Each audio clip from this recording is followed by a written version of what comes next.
네, 대한민국 최고를 찾아서 오늘은 드디어 그 연극 배우분이 대한민국 최고의 배우로 저희 프로그램에 이제 나와주게 되었습니다. 네, 연극 배우 서민균 배우님을 모시도록 하겠습니다. 네, 반갑습니다. 배우 서민균입니다. 어디로 봐야 되나요? 카메라는 여기. 여기 보시면 됩니다. 이걸 보고 네네네. 되나요? 네. 다시 인사드리겠습니다. 배우 서민균입니다. 반갑습니다. 일단은 저희 이거부터 먼저 짚고 넘어가야 되는 게 최고의 배우로 이렇게 나오셨는데 어떤 부분이 최고신지. 그러니까 저도 그 부분에 대해서 정말 황당한데 아니, 최고를 찾으려면 저를 찾았으면 안 되는데 아닙니다. 대한민국 지금 연극판에 뭐 워낙 훌륭하신 분들이 되게 많죠 사실. 그러니까 나는 과연 거기서 뭐가 최고일까 생각해봤는데 뭐 근데 작년에 제가 그래도 태상 연극상이라는 상을 받았네요. 네네네. 연기상이 아니라 연극상을 받았네요. 네네네. 그게 어떤 상일까요? 이제 보시는 분들. 돌아가신 그 두 선배님을 이제 기리면서 이제 제정된 상인데 네. 제 2회 태상 연극상을 제가 작년에 감개무량하게도 수상을 하게 됐습니다. 네. 축하드립니다. 작년이요. 그러면은 뭐 좀 원래 FM적인 질문을 많이 피하긴 하는데 그래도 최소한 이런 정도의 질문을 해야 되는 게 간단한 뭐 필모그래피라던가 아니면 이런 활동을 좀 하셨다라는 것들. 뭐 작품은 한 100여 편이 넘게 했던 것 같습니다. 그러니까 좀 다작 배우예요. 1년에 그러니까 제가 쉬는 걸 별로 안 좋아해서 1년에 한 10작품에서 많게는 14작품까지 해본 적도 있고 쉬지 않고 계속 작업을 하다 보니까 와, 그 거의 다 연극이신 거죠? 네네네. 네.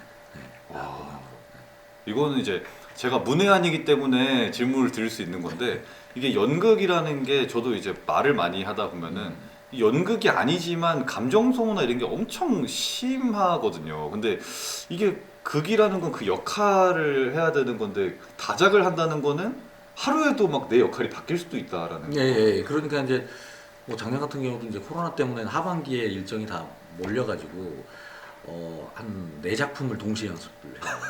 아침 9시부터 밤 10시까지 연습실을 4-5군데를 돌아다니면서 하는데 사실 그러니까 그걸 한 작품을 몰입하고 들어갔다 나오기가 쉽진 않죠. 네. 쉽진 않은데 이제 경력이 오래되다 보니까 이제 그게 그 인물에 들어갔다 나오는 게 조금은 자유로워졌어요. 예. 자유로워졌고 사실 기본적으로 인스턴트 연기를 해서 그래요. 그러면은 이 지금까지 이렇게 배우 생활을 하는 어떤 뭐 이유라고 여쭤보시면 이상한가 어쨌든 그 이유가 딱히 있을까요? 지금 굉장히 오랜 시간 배우만 이렇게 쭉 해오시는 거잖아요. 네네. 그러니까 뭐 본인만의 이 길에 있어서 어떤 내가 바라보는 어떤 관점이라던가 뭐 신념 뭐 그런 어려운 단어.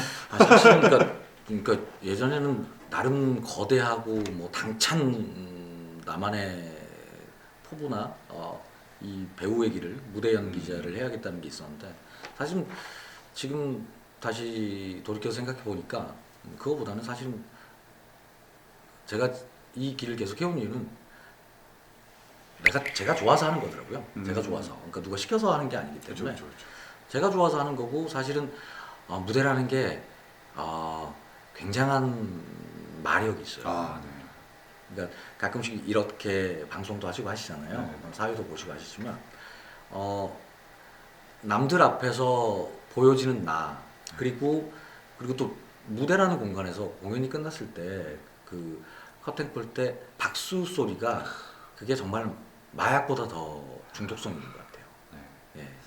어렵고 쉽지 않은 길이지만 연기라는 것도 그렇고 사실 연극 배우 생활을 삶 자체는 녹록하진 않지만 이 길을 가는 게 뭐냐면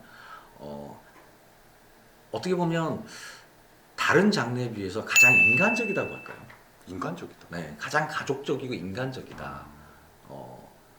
비즈니스적이지 않고 정말 예술로 뭉쳐서. 네네 그냥 예술. 살 비비면서 사는 인간적인 사람 냄새 나는 그런 거기 때문에 오히려 더 끈끈하지 않나 싶어요. 사실.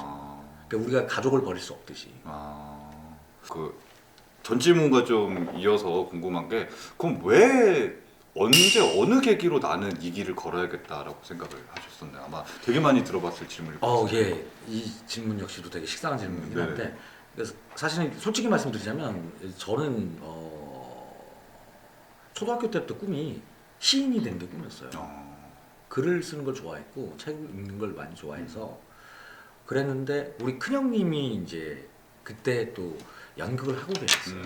연극을 하고 계셨는데 이제 제 고향인 광주다 보니까 광주 문화예술관 대극장에서 공연을 하고 계셨었는데 공연을 보러 갔죠. 보러 갔는데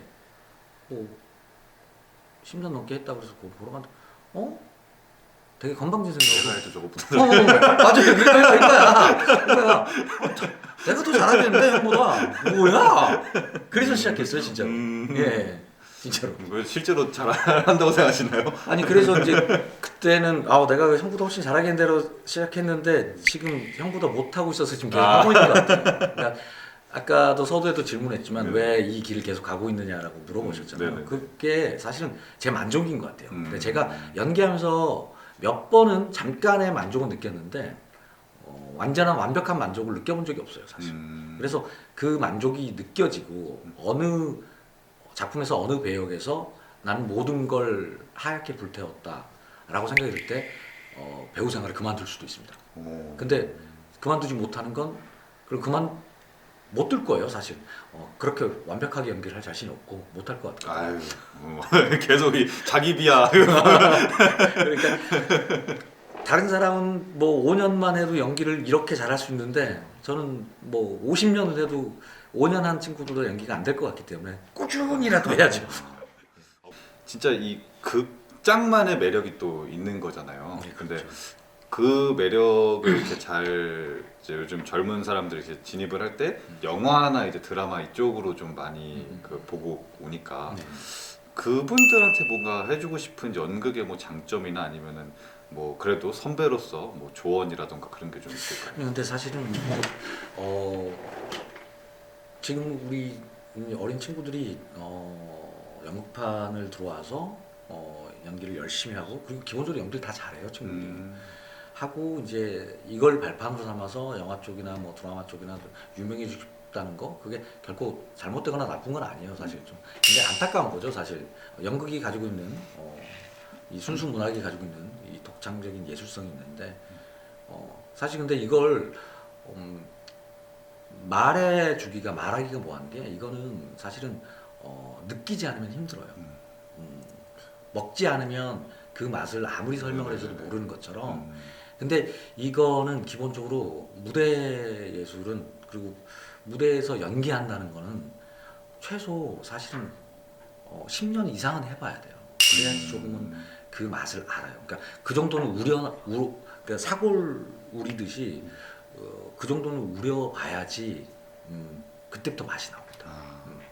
그러면 지금 만약에 극단에 들어온다 연극을 한다라고 하면은 한 10년은 좀 우려질 생각으로 활동. 그랬으면 좋겠는데 아니어도 되고요. 근데 그것도 케이스 바이 케이스일 거예요, 사실은. 그러니까 우연하게 어느 극단을 들어가게 됐고 작업을 하게 됐는데 그들이 자기의 마음과 맞고 가고자 하는 방향성이 맞다면 그래서 눌러앉고 오래 하는 친구들도 있어요, 사실. 근데 사실은 이 극단에 갔는데 자기가 생각하는 방향성과 맞지가 않다라고 하면 또 다른 극단으로 계속 옮겨 다니다가 이 길은 아닌가 봐. 그래서 뭐 영화판이나 다른 쪽 가서 오디션도 보고 뭐 그쪽 가서 생활하는 분들도 있고 사실은 여기서 잘 돼서 뭐 연기 잘한다고 소문이 나서 그쪽에서 캐스팅이 돼가는 경우도 있고 하지만 그러니까 사실은 뭐든지 사람 간의 관계인 것 같아요. 인간관계가 제일 힘들잖아요. 근데 그러니까 직장을 들어갔을 때 어디 직장 딱 들어갔는데 상사나 같이 하는 동료 직원들이 너무 따뜻하고 좋으면 오래 있고 싶잖아요. 그렇잖아요. 그런 거나 비슷할 것 같아요, 사실. 여러 가지 이제 진행을 이제 영화 연극 뭐 지금 근데 다 힘든 좀 상황이잖아요. 그렇죠. 지금 시대가 시대인 만큼.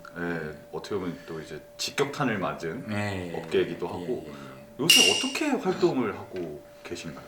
그러니까 지금 사실 작년부터 코로나가 시작되면서 사실 창작 활동하는 사람들이 가장 힘들죠 사실은. 네. 그리고 대면 예술 활동을 하는 사람들은 너무나 힘들죠 사실은. 그러니까 뭐 연극 배우뿐만이 아니라 무슨 다른 아티스트들 뭐 무용가들도 그렇고 그쵸. 사실은 또 가수들도 그렇고 이런 예술가들이 대면을 사람과 사람 직접 만나야 되는 거는 사실 거의 다 못하게 돼버리고 사실 이제 비대면으로 되다 보니까 사실 삼중고에 지금 시달리고 있죠 사실은. 원래 삼중고인데 사중고죠. 사중고에 시달리고 있는 경우가 되는데 그럼에도 불구하고 사실은 이 끈을 놓지 않으려고 제가 아는 뮤지션들은 이 시기에 가장 많이 노래를 만들었다고 하더라고요. 작업을 많이 하고 작곡을 많이 하고 뭐 그런 친구들도 있고 또 배우들도 나름 계속 생소하지만 작년에 저 같은 경우도 이제 줌을 통해서 연습을 줌으로 했어요. 안 모이고요. 네, 연습을. 연습 자체도 모일 수가 없어서 작년에. 그래서 줌으로도 하고 근데 신선하긴 하고 새롭긴 하지만 역시 아니죠. 그렇죠. 연극은 진짜 눈을 보고 해야 되는 건데 조금 안타깝긴 했는데 그렇게라도 극복하려고 노력을 하고 있고요. 사실 지금도 거리두기를 하고 앉지만 사실 공연 올리면 지금 다 올리는 족족 사실 손해 보는 건데 그럼에도 불구하고 그냥 그 무대에 대한 갈망, 갈증, 예술가로서의 그 열정 그거 가지고 계속 지금도 꾸준히 대학로에서는 공연이 되고 있고 무대는 지금 계속 ING 상태입니다. 지금 가고 있습니다. 지금 이 공연 예술 쪽이 어려운 시기에도 뭘 또 준비하신 게 있으시다고. 네, 지금 그래서 사실은 작년에도 상반기에 있는 스케줄들이 뭐 취소가 된 건 아니고 다 미뤄졌어요. 네네. 미뤄져가지고 하반기로 몰리면서 하반기에 제가 한 2달 정도 상간에 거의 5작품을 해야 됐었거든요. 계속 또 역할 바뀌는. 예. 근데 이제 올해 같은 경우도 사실은 이제 작업을 소소하긴 하고 있지만 지금 그래도 대면 공연으로서 관객들을 앉혀놓고 본격적으로 하려고 준비하고 있는 작품이 6월 2일부터 시작하는 창작극이 그때는 좀 좋아지겠죠 상황이.